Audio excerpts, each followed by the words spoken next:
추석. 이 추석은 음력 8월 보름입니다. 음력 8월 15일이 추석이며, 특별히 이 추석은 가을의 열매를 추수하는 날. 그래서 이 추석은 순수 우리말로 한가위라고 합니다. 그리고 이 추석, 이 한자로 보시면 가을추, 이 가을의 저녁을 정말 아주 실감나게 만끽할 수 있는 오늘이 아닌가 싶습니다. 그래서 이 추석에는 농부들이 열매를 추수합니다. 그리고 그 열매를 가족들과 함께 먹는 것이죠. 그래서 가족들이 모이는 것입니다. 뿐만 아니라 농부들뿐만 아니라 각종 회사, 단체, 그리고 모든 공동체에서 한 해를 결산하는 열매를 이제 수령하는 것이죠. 그래서 우리 부대뿐만 아니라 모든 단체가 이제 4.3분기를 결산합니다. 열매를 결산하는 것이죠. 그리고 이제 4.4분기를 이제 미리 땡겨와서 올해를 결산하고 이제 열매를 바라보는 달, 그 달이 바로 추수입니다. 오늘도 이 자리에 많은 우리 장병들과 군가족들과 그리고 모든 성도님들이 이 자리에 정말 많이 오셨습니다. 오늘 저와 여러분들은 24년도 추석, 이 올 한 해를 어떻게 결산하시며 우리에게 주어진 이 24년도의 열매, 그 열매를 오늘 저와 여러분들은 어떻게 바라보고 계신가요? 여러분, 이 세상 사람들은 이 열매를 숫자로 많이 표식화합니다. 올해 매출은 이만큼이다.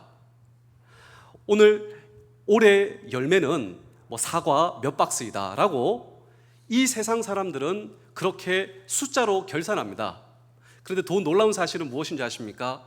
성경도 오늘 저와 여러분들이 맺어야 할 열매가 있다고, 그리고 그 열매를 결산하자고, 이것이 바로 오늘 성경 본문이다라고 하는 것이죠. 근데 성경 본문이 오늘 저와 여러분들의 어떤 그 숫자로 우리의 수치를 결산하는 것이 아니라 오늘 성경은 저와 여러분들의 열매를 이렇게 결산하는데, 자, 우리 다 함께 이런 의미로 에베소서 5장 8절의 말씀을 다 같이 한번 읽어보겠습니다. 시작. 너희가 전에는 어둠이더니 이제는 주 안에서 빛이라, 빛의 자녀들처럼 행하라. 이게 무슨 말씀이냐면요, 사도 바울이 내가 예수님을 알기 전 내 인생의 열매는요 사실 어둠이었습니다, 이런 고백이에요.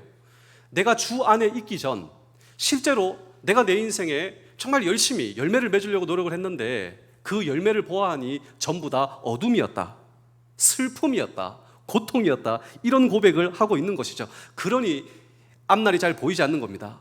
어둠에 살았으니 내 앞날이 어두워서 보이지 않는 거예요.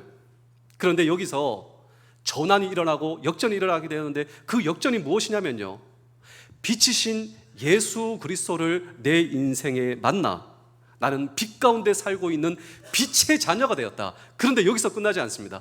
빛의 자녀가 맺어야 할 빛의 열매가 있다. 자, 먼저 여러분 마음속에 한번 떠올려 보십시오. 우리도 마찬가지예요.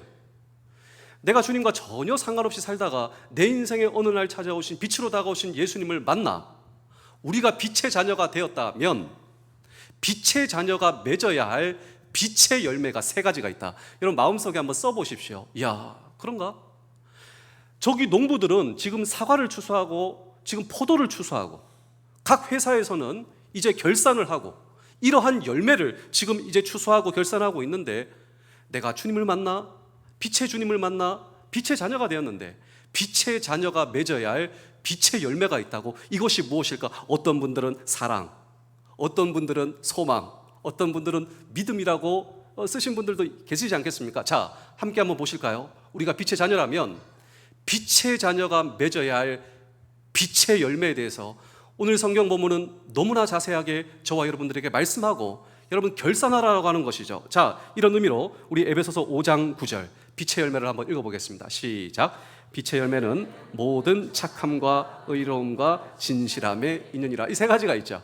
착함의 열매, 그리고 의로움의 열매, 진실함의 열매를 나는 맺고 있는가? 라고 하는 질문을 오늘도 우리는 이 성경 본문 속에 던지고, 여러분, 이 말씀은 세상이 결코 우리에게 할 수 없는 말입니다. 그런데 이 열매는 빛의 자녀로서 우리가 맺어야 할 열매요, 이 열매가 내 삶 속에 맺혀지고 있을 때 하나님께서 우리를 보시고 기뻐하십니다. 한번 생각해 보실까요? 오늘 이 자리에 우리가 장병들이지만 하나님께서 나를 보실 때 기뻐하시며 내 삶 속에 이 세 가지의 열매가 맺혀지고 있다면 내가 일하고 있는 우리 부대는 어떻게 될 것인가? 라고 하는 질문도, 여러분, 우리는 성경 본문 속에 던져보는 것입니다. 이런 질문을 세상은 던질 수가 없어요. 이 질문에 대한 해답도 결코 제공해 줄 수 없지만, 나를 불러주신 우리의 가정과 부대와 모든 삶의 터전에서, 여러분, 사실 우리는 힘이 다 없습니다. 우리는 약하고 연약하지만 하나님께서 나를 보시고 기뻐하심이 우리의 힘인 줄로 믿습니다 라고 하는 저와 여러분, 빛의 자녀인 거예요. 그렇다면 24년도 추석, 정말 가을의 저녁이 실감되는 이 시간, 내 삶을 통하여 이 빛의 열매가 맺어질 때 내 남은 평생은 어떻게 될 것인가 라고 하는 질문도 오늘 우리는 이 성경 본문 속에 묻고, 우리 함께 주의 인도하심을 받을 때 첫 번째로 착함의 열매입니다. 우리 에베소서 5장 9절의 말씀을 큰 소리로 한번 읽어보겠습니다. 시작. 빛의 열매는 모든 착함과 의로움과 진실함의 인이라. 자, 여러분 주위에 착한 사람 있습니까? 근데 저는 착한 사람으로 불리우기를 원합니다. 저는 누군가가 능력 있는 사람이다, 저는 그렇게 불리기를 원하지 않아요. 저는 착한 사람, 이것이 제 소망이죠. 여러분 주위에도 혹시 여러분들이 생각하는 착한 사람 있습니까? 그 사람의 얼굴을 한번 떠올려 보십시오. 그런데 우리는 어떤 착한 사람, 착한 목사님 하면 그냥 사람 좋다에서 끝나는데, 성경이 말하는 착함의 열매는 우리가 생각하는 착한 사람과 전혀 그 의미가 다르다라고 하는 것이죠. 성경에 착하다라고 하는 의미는 성경 원어 히라보에 보시면 아가도스네. 여러분 다 같이 한번 저를 따라해 보실까요? 아가도스네. 예, 이것이 성경의 착함이다. 그런데 이 아가도스네는 좀 더 원문에 가까운 영어 버전의 성경에 profitable, 유익하게 하다라고 하는 뜻이 아가도스네라고 하는 것이죠. 다시 말하면 성경이 말씀하시는 착하다라고 하는 의미는 유익하게 한다. 그런데 여기서 이 목적은 내가 나를 유익하게 하는 것이 아니라 내가 남을 유익하게 하는 사람, 그 사람을 가리켜 성경은 착한 사람이다라고 하는 것이죠. 여러분 우리가 잘 알고 있는 아가페 아시죠? 이 아가페가 무엇입니까? 하나님께서 이 세상을 이처럼 사랑하사. 여러분 하나님께서 오늘 저와 여러분들을 이처럼 사랑하사, 그 사랑이 아가페예요. 이것을 오늘 아가도스네, 아가페, 이 의미가 동일하다라고 하는 것이죠. 하나님께서 정말 저와 여러분들의 유익을 구하셔서 그 아들 독생자까지 보내주신 사랑, 이것은 철저하게 자신의 유익이 아니라 이웃의 유익을 구하는 태도, 착함의 열매는 전적으로 하나님의 성품이다라고 하는 것입니다. 우리 예수님께서도 말씀하셨죠. 자기를 따라오는 자들에게 착하고 무순된 종이 되어라, 착하고 충성된 종이 되어라. 이 착한 종, 충성된 종, 이 착한 종은 하나님의 성품을 닮아 철저하게 하나님의 사랑을 받은 자로서 이웃을 유익하게 하는 사람이 되어라. 또 여러분 성령의 9가지 열매 보시면 착함의 열매가 양선의 열매, goodness. 오늘 저와 여러분들은 이 양선의 열매, 착함의 열매가 우리의 삶 가운데 맺혀지고 있는가? 여러분 이 부분이 해소가 될 때, 여러분 착함의 반대가 무엇입니까? 악함이죠. 성경은요 악인에 대해서 경고합니다. 자, 우리가 이제 알 수 있겠죠. 우리가 보통 생각하는 악한 사람은 이 사회적 규범을 어긴 사람. 여러분 물론 악한 사람이지만 성경적 악한 사람의 정의는 무엇입니까? 착함의 반대가 악함이라면 철저하게 자기 자신만의 유익을 추구하는 사람이 성경은 바로 악한 사람이다. 착한 사람은 누구입니까? 하나님의 사랑을 받은 자로서 하나님의 사랑에 감격하여 나를 불러주신 가정과 부대와 모든 삶의 터전에서 철저하게 이웃의 유익을 구하는 사람, 심지어 자기가 희생한다 할지라도, 그리고 내가 내 자신을 내가 소진하고 희생한다 할지라도 이웃을 살리는 사람이 바로 성경의 착한 사람이요. 악한 사람은 무엇입니까? 다 같이 아모스 5장 15절의 말씀을 읽어보겠습니다. 시작. 너희는 악을 미워하고 선을 사랑하며 성문에서 정의를 세울지어다. 만군의 하나님 여호와께서 혹시 요셉의 남은 자를 불쌍히 여기리라. 자, 하나님께서는 악을 미워하시죠. 하나님께서는 악인을 미워하십니다. 그렇다면 한마디로 악인은 어떤 사람인가? 이기적인 사람, 결코 남들을 배려할 수 없고 철저하게 사람을 이용하고 버립니다. 심지어 이웃들을 파괴하는 데서 쾌감을 얻는 사람. 그런데 오늘 이 말씀을 통하여 성경의 도전은 무엇입니까? 우리는 달라야 한다고, 우리는 그렇게 살아서는 안 된다고. 우리가 선하신 하나님, 착함의 하나님을 만났고 그 하나님을 모시고 산다면 이웃을 무너뜨리는 자가 아니라 이웃을 세워주고 이웃을 일으켜 세워주는 그 축복의 도구로 살아가는 것이 빛의 주님을 만난 빛의 자녀가 맺어야 할 빛의 열매라고 오늘 성경은 저와 여러분들에게 말씀하고 계시지 않으십니까? 심지어 여러분 이것입니다. 이웃이 악으로 나를 대해도 악을 선으로 갚는 사람, 악을 착함으로 갚는 사람, 결코 세상은 이 부분을 저와 여러분들에게 도전할 수 없습니다. 그리고 이해할 수도 없습니다. 그런데 빛이신 주님을 만나 빛 가운데 거하는 빛의 자녀들은 세상이 나를 악으로 다해도 그 악을 선과 축복으로 갚아주는 사람, 이것이 바로 그리스도인의 모습이요, 이것이 바로 24년도 추석 가을의 저녁이 실감되는 이 시절 저와 여러분들이 맺어야 할 열매다. 오늘 성경은 저와 여러분들에게 말씀하고 계시지 않으십니까? 제가 좋은 책을 여러분께 한번 소개해드리겠습니다. 제가 참 좋아하는 책으로 또 보고 또 보는 연탄길. 여러분 연탄 한번 태워보셨어요? 연탄 한번 보셨습니까? 여러분 연탄길, 이 책은 크리스천 이 베스트셀러 작가 이철환 씨의 아주 명작입니다.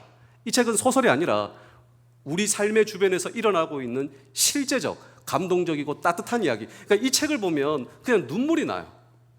어린 시절이 생각나고 감동이 생각나고.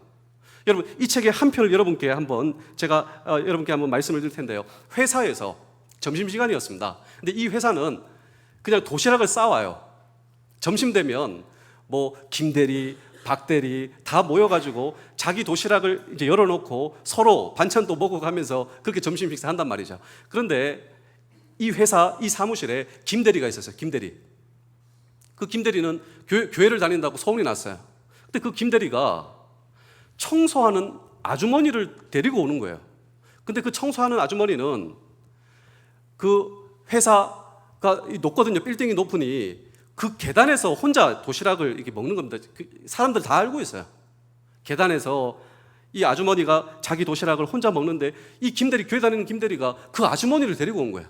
그리고 아주머니 도시락을 빼서 아주머니 같이 드세요. 아주머니 싫다고 하는데도 괜찮아요 아주머니 여기서 드세요 하면서 이 아주머니 도시락을 해서 아주머니 도시락을 열어보니 그 반찬 시든 김치만 있는 거예요. 시든 김치 다 하는데, 근데 이 김대리가 넉살 좋게 그 김치를 푹 떠가지고 그냥 밥 해가지고 자기가 하면 야 아주머니 김치 진짜 맛있다 아주머니, 와 어떻게 김치가 이렇게 맛있을 수 있냐 하니 전부 다 그래 하면서 그 아주머니 김치 반찬을 먹는 거예요. 사람들도 그렇게 분위기. 근데 저 옆에서 박 대리가 기분 안 좋게 쳐다봤습니다. 왜 하필 저 아주머니를 데리고 와가지고 또 그 청소하시는 아주머니의 김치가 좀 불결하게 보인다, 이런 생각이 박 대리 마음속엔 드는 거예요. 왜냐하면 그 아주머니의 반찬 김치통이 지저분하게 생겼던 거예요. 아니 왜 우리끼리만, 근데 왜 저 청소하는 아주머니 데리고 와가지고 왜? 그래서 기분이 안 좋게 도시락을 먹다가 도시락 다 먹고 어떻게 저 김대리는 넉살 좋게 저 청소 아주머니하고 다 이렇게 하고 분위기도 좋아지고 격려하고, 어떻게 저 교회 다니고 혹시 저 청소하시는 아주머니도 교회 다닌다고 교회 다니는 사람끼리 이렇게 하는 거 아니야? 뭐 이런 생각도 좀 해보고 어떻게 저렇게 이렇게 친절하게 할 수 있을까를 고민했대요. 그리고 왠지 그 청소하시는 아주머니에게 미안한 마음도 들고, 왜냐하면 자기 속으로는 저 김치는 불결하다. 자기는 먹지도 않았거든요. 다른 사람 다 먹는데도. 근데 왠지 미안한 마음이 들어가지고 그 다음 날 아내가 율무차를 보온통에 싸주는 겁니다. 매날 아침에 아내가 뭘 싸주거든요. 그런데 이 박대리가 생각한 거예요. 이거 청소하시는 아주머니께 드리면 좋겠다. 그래서 자기 머그컵에다가 그 율무차를 따른 거예요. 그리고 청소하시는 아주머니 찾아가는 거예요.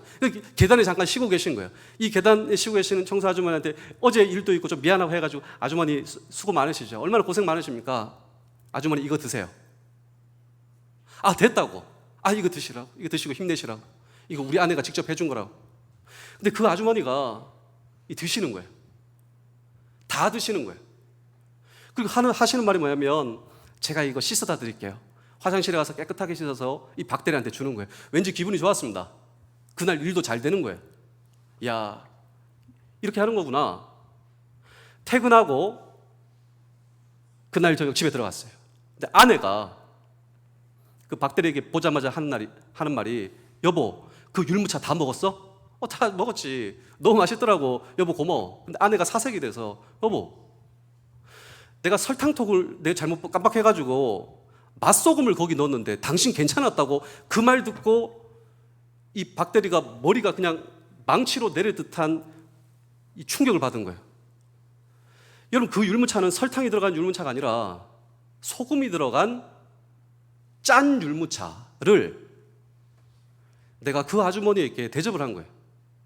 그 아주머니는 내 앞에서 그거를 맛있게 다 먹었습니다. 그리고 고맙다고 그 컵까지 씻어가지고 나에게 준 거예요. 근데 이 박대리는 그런 생각을 했습니다. 내가 저 아주머니라면 저럴 수 있을까? 혹시 이것이 교회 다니는 사람, 나는 지금까지 교회 다니는 사람에서 생각해 본 적도 없고, 교회 다니는 사람, 나름대로 편견이 있었는데, 교회 다니는 사람은 저런 착함, 나도 한번 교회 다녀볼까, 이런 생각이 들면서 이 책의 이 에피소드의 마지막에는 다음과 같은 글이 실려져 있는데 제 마음속에 참 다가와서 여러분께 한번 읽어드리겠습니다. 상처를 주지 않고 사랑하기란 얼마나 어려운 일인가. 여러분, 사랑한다 하지만요, 정말 어려운 사랑은 상처를 주지 않고 사랑하는 거예요. 내가 누군가를 사랑한다는 것은 희생과, 여기에는 고통이 수반될 수도 있고, 여기는 상처 주지 않고 사랑하기란 어렵다는 거예요. 그러나 소리 없이 그 아픔을 감싸준다는 것은 얼마나 아름다운 일인가. 상처를 주지 않고 사랑하기란 얼마나 어려운 일인가.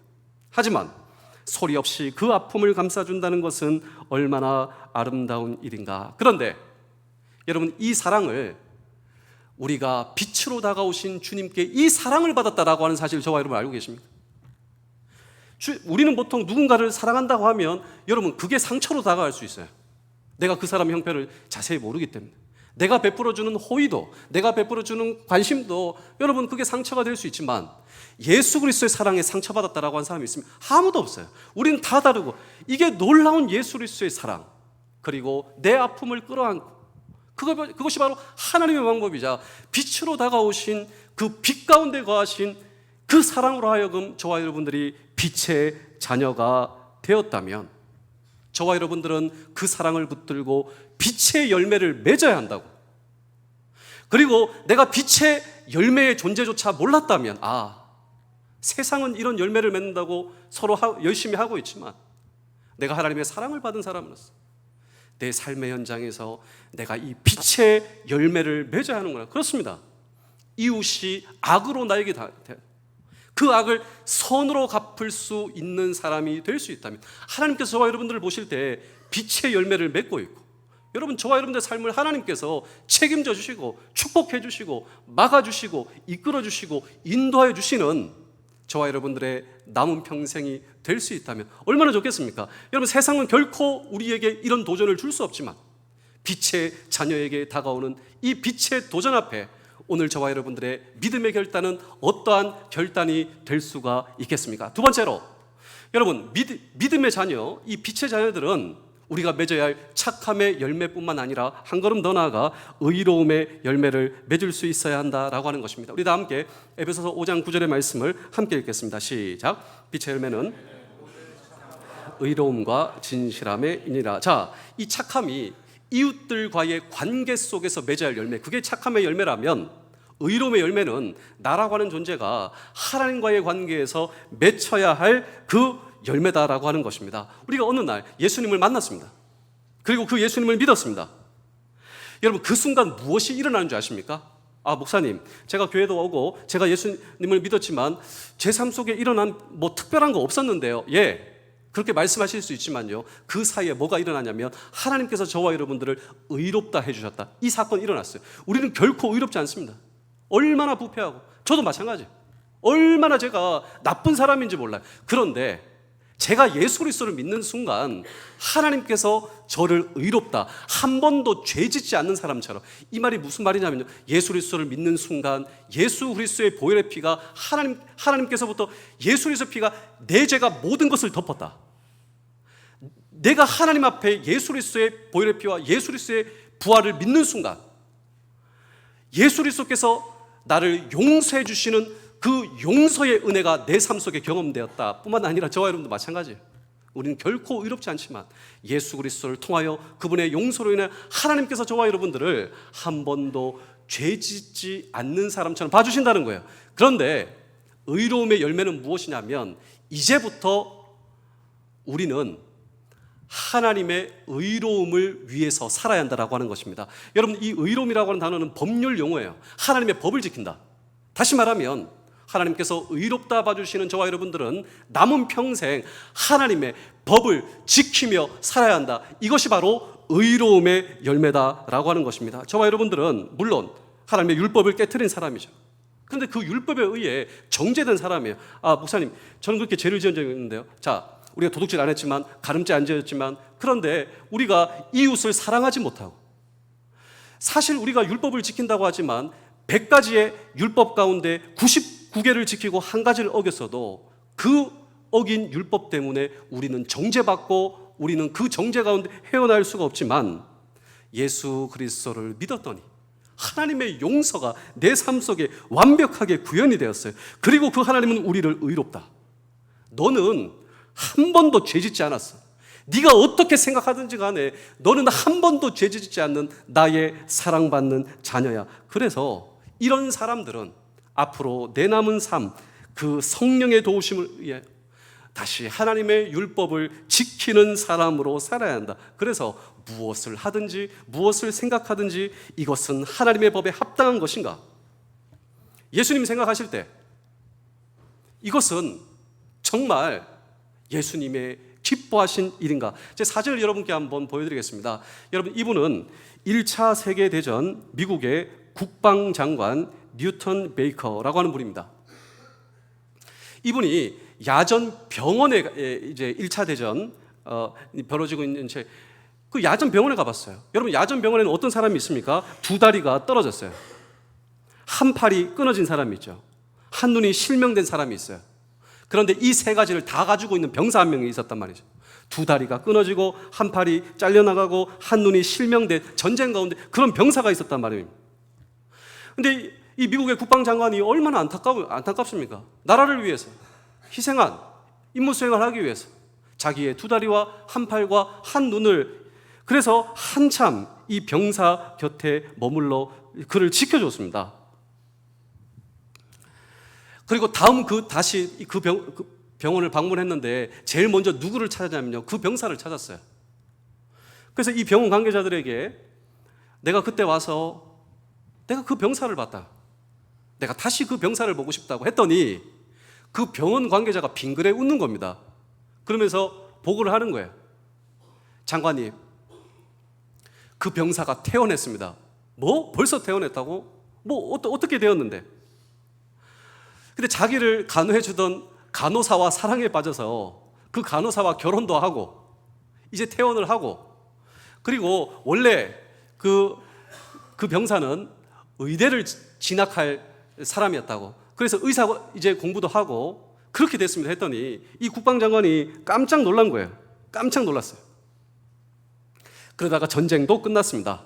그리고 이 국방장관도 퇴임을 하게 되었습니다. 그리고 미국에서 지금도 제일 유명한 이 존스 홉킨스 이 대학이 있어요. 이 존스 홉킨스 대학에 박사 학위식 거기서 초청을 받아서 자기도 뭔가 축사를 하려고 참석을 했습니다. 근데 보고도 믿을 수 없는 일. 그때 그 병사가 휠체어를 타고 박사 학위를 받으러 나오고 있는 겁니다. 박사 학위. 너무 반가워가지고 이 장관이 이제 찾아가서 인사를 하는 거예요. 내가 그때 당신이 그 병원에 누워있을 때 내가 너무 안타깝고 해서 당신 병상을 내가 지켜줬다. 그리고 그 후에 당신 보러 또 병원 갔는데 당신 퇴원됐다더라. 당신을 간호해주던 그 간호사와 결혼도 했고 고향으로 돌아왔던 내 그 소식 다 듣고 근데 당신 정말 궁금했다고 했더니 그 예전에 그 병사 지금 박사학위 받으러 나온 그 청년이 하는 말이 뭔지 아십니까? 이런 말을 하더래요. 장관님 너무 감사합니다. 저를 기억해 주셔서 감사합니다. 제가 신문을 통해서 장관님께서 은퇴하시고 퇴임하셨다라고 하는 이야기를 들었습니다. 장관님 기운 내세요. 장관님 힘내세요. 아직도 보람 있는 일을 장관님은 하실 수 있습니다. 장관님 힘내세요 하며 그 청년이 한쪽만 남아있는 팔로 자기의 두 손을 잡아주고 있는데 이 베이커 이때만큼 자기의 인생에 용기와 위로를 받았던 적이 없다. 내가 지금까지 살면서 지금처럼 위로와 용기를 받은 적이 없다. 여러분 그러고 보면 우리의 환경이 자신을 만드는 것이 아니라 자기 자신을 내가 내 자신을 바라보고 있는가? 나는 의로우신 주님 안에 있다. 빛의 주님을 만나 나는 빛의 자녀가 되었다. 하나님이 나를 어떻게 봐주시냐? 하나님은 나를 한 번도 너 죄짓지 않았어. 너는 지금 무엇이든 할 수 있어. 내가 있잖아. 너는 네가 그렇게 생각하는 그것이 너를 만드는 것이 아니라 하나님께서 저와 여러분들을 나를 용서해 주시고 나를 의롭게 하신 하나님, 그 하나님께서 나를 어떻게 바라보시는가를 오늘 저와 여러분 기억할 수 있을 때 내 남은 평생 의로움의 열매를 풍성하게 맺어 하나님을 기쁘시게 하는 저와 여러분 되실 수 있기를 주의 이름으로 축복합니다. 마지막으로 착함의 열매, 두 번째로 의로움의 열매, 세 번째로 진실함의 열매입니다. 우리 에베소서 5장 9절의 말씀을 함께 읽겠습니다. 시작. 빛의 열매는 모든 착함과 의로움과 진실함에이니라. 자, 이 착함의 열매는 이웃들과의 관계에서 맺어야 할 열매, 의로움의 열매는 하나님과의 관계에서 우리가 맺어야 할 열매, 마지막으로 진실함의 열매는 내 자신과의 관계에서 맺어야 할 열매로 내 양심에 부끄럽지 않은 진실함, 이것이 자신과의 맺어야 할 열매의 정체이다라고 하는 것입니다.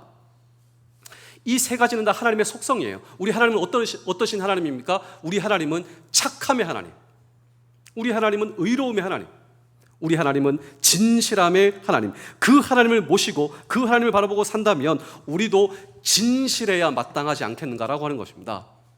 여러분 성경은 진실함의 하나님의 반대를 가리켜 마귀라고 하죠. 왜냐하면 이 마귀의 정체가 무엇인지 우리 요한복음 8장 44절을 읽겠습니다. 시작. 너희는 너희 아비 마귀에게서 났으니 너희 아비의 욕심대로 너희도 행하고자 하느니라. 그는 처음부터 살인한 자요 진리가 그 속에 없으므로 진리에 서지 못하고 거짓을 말할 때마다 제 것으로 말하니 그가 거짓말쟁이요 거짓의 아비가 되었습니다. 우리 하나님은 진실한 하나님. 근데 마귀는 뭡니까? 거짓의 아비. 여러분 이것은 제 이야기가 아니라 예수님께서 마귀를 가리켜 거짓의 아비, 요즘 말로 말하면 거짓의 원조다. 우리 다음 사진 한번 보실까요? 여러분 이분은 유명한 기독교 철학자, 이분이 쓴 책은 다 좋아요. 이 C.S. 루이스, 옥스퍼드 대학의 교수 한 분이시고 또 많은 이러한 저술도 남기신 분이십니다. 이분이 옥스퍼드 대학 채플에서 우리 하나님은 진실하신 하나님, 여러분 거짓을 말하면 안 됩니다. 여러분 우리 하나님은 진실하면 우리는 진실을 말하고 정직하게 살아야 됩니다. 어떤 상황에서도 우리는 이 열매를 맺어야 됩니다 라고 설교했어요. 이분이 옥스퍼드 대학의 교수고 그 학교에는 채플이 있었고 예배 시간이 있었기 때문에. 근데 한 학생이 찾아왔어요. 교수님, 옥스퍼드 대학의 학생이죠. 저는 그냥 거짓말이 나와요. 어떤 상황에서 저를 변호하고 싶거나 또 뭔가 제가 이걸 말하면 혼날 것 같아서 제가 피해를 볼까 봐 본능적으로 거짓말이 나와요. 그때 이 C.S. 루이스 교수가 이런 말을 했습니다. 빙그레 웃으면서. 그때 이걸 생각하십시오. 뭘 생각하라고요? 네. 우리가 거짓을 얘기할 때 내 뒤에서 즉각적으로 마귀가 하나님을 향하여 이런 보고를 합니다. 근데 그 학생이 교수님 너무 추상적이고 말도 안 됩니다. 제 말을 끝까지 들어보세요. 우리가 거짓을 말할 때 내 뒤에 있는 마귀가 하나님께 즉각적으로 웃으면서 보고하는데 그 보고가 무엇이냐면 마귀가 하나님을 향하여 이런 보고를 한답니다. 하나님, 이 사람은 하나님의 종이 아니라 당신의 자녀가 아니라 내 자녀입니다. 왜냐하면 자기 입으로 거짓을 얘기했기 때문입니다. 예수님 말씀하셨죠? 거짓의 아비가 저라고요. 우리 사랑하는 성도 여러분, 장병 여러분, 군가족 여러분, 우리를 불러주신 우리 부대, 가정, 삶의 터전에서요, 우리 빛의 열매를 맺어야 됩니다. 빛의 열매가 무엇이냐면 우리는 정직하고 진실하신 하나님의 자녀이기 때문에 언제나 정직해야 한다라고 하는 것이죠.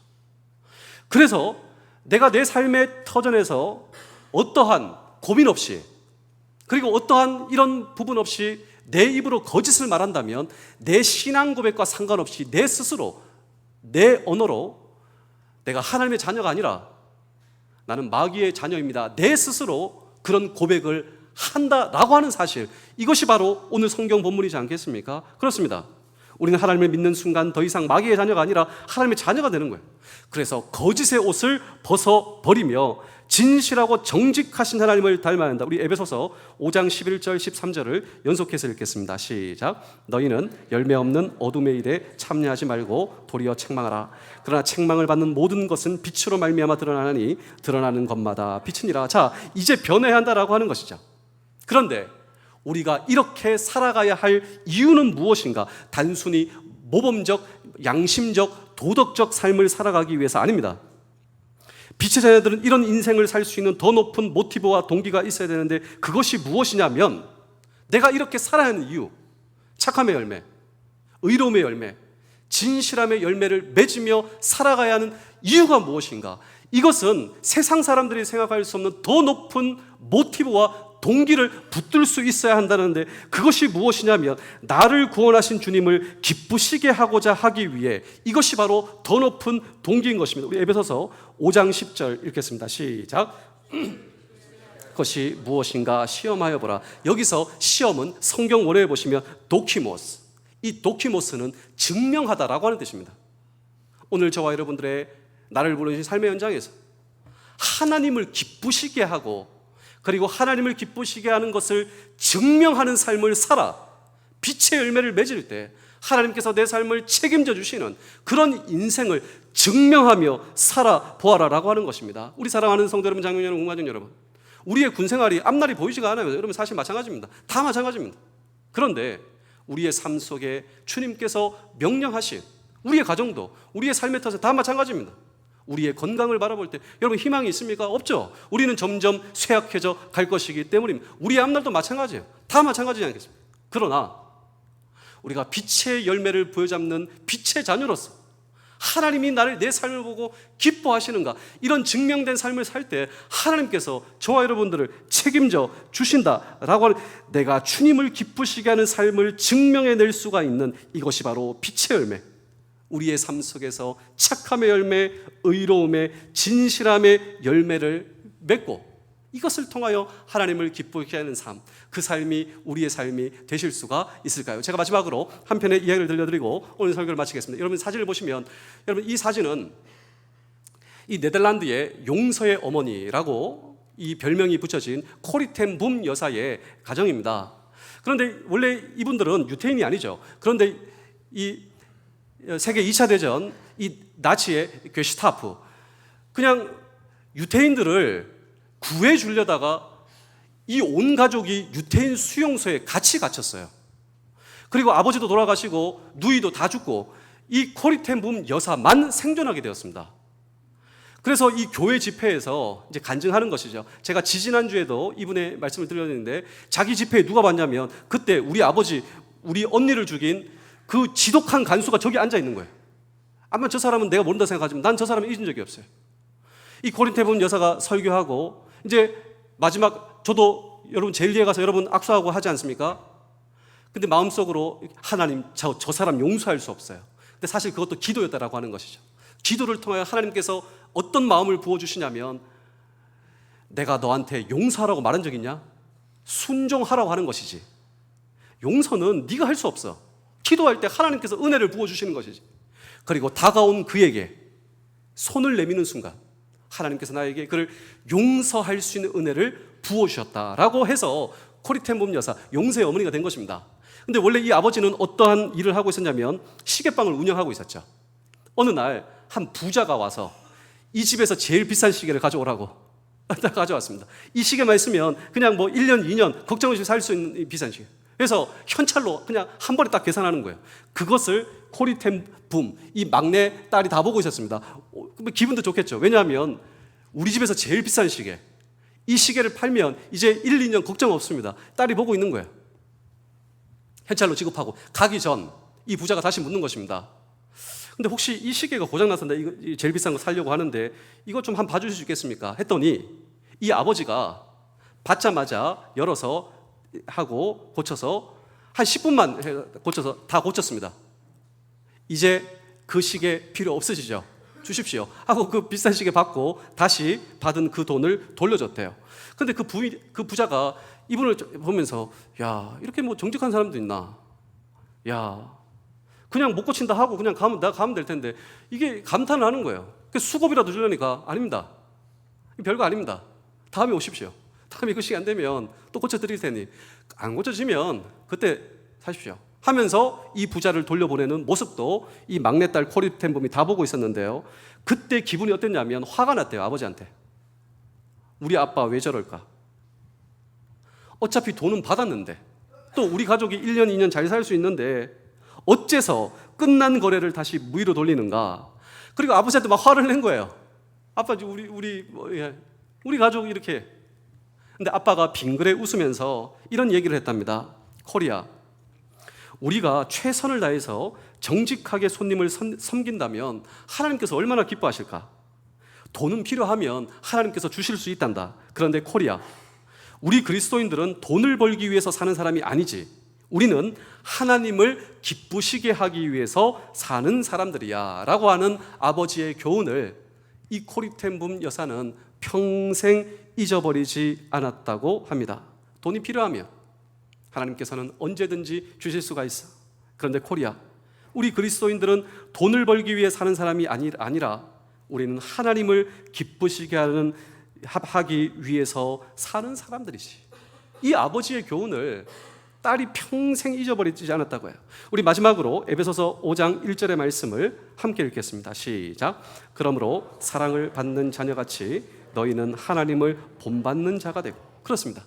나를 불러주신 모든 삶의 현장에서 여러분 하나님을 기쁘시게 하는 삶의 열매를 오늘 저와 여러분 볼 수 있다면, 여러분 이 시대는 어떤 시대인 줄 아십니까? 이 시대는요 악함의 시대예요. 악함을 자랑하고 있습니다. 악하게 사는 것이 지혜롭게 사는 것이라고 교육하는 시대가 이 시대지 않습니까? 어둠 속에 잠겨있는 시대, 불의와 거짓이 판치고 있는 이 세상에서 주님 오늘 우리에게 말씀하십니다. 이제 깨어나라. 오늘 저와 여러분들 착함의 열매, 의로움의 열매, 진실함의 열매를 맺어 거룩한 열매를 우리의 가정과 우리의 공동체 다음 세대에게 물려줄 수 있을 때 오늘 저와 여러분들이 비로소 이 세상에 빛이 될 수 있는, 어두운 이 세상을 밝혀줄 수 있는 것이고, 하나님께서 그런 저와 여러분들을 모시고 기뻐하시는, 그리고 우리의 삶 속에 우리가 생각하지 못할 하나님의 놀라운 거룩한 역사가 계속해서 이곳에 펼쳐질 수 있기를 주의 이름으로 축복합니다. 기도하겠습니다. 우리의 삶 속에 행여나 악함이 있었다면 우리를 용서하여 주시며, 불의한 우리, 거짓된 우리를 용서하여 주시사 이제 새 옷을 입게 주여 도와 주시옵소서. 진실함의 옷, 의로움의 옷, 착함의 옷을 입고, 그리고 이 거룩한 열매로 다음 세대에 물려줄 수 있는 우리 될 수 있도록 도와주시며 우리의 가정, 교회, 우리의 부대 그런 희망의 터전이 될 수 있도록 주여 도와 주시옵소서. 감사드리오며 예수님의 이름으로 기도하옵나이다. 아멘.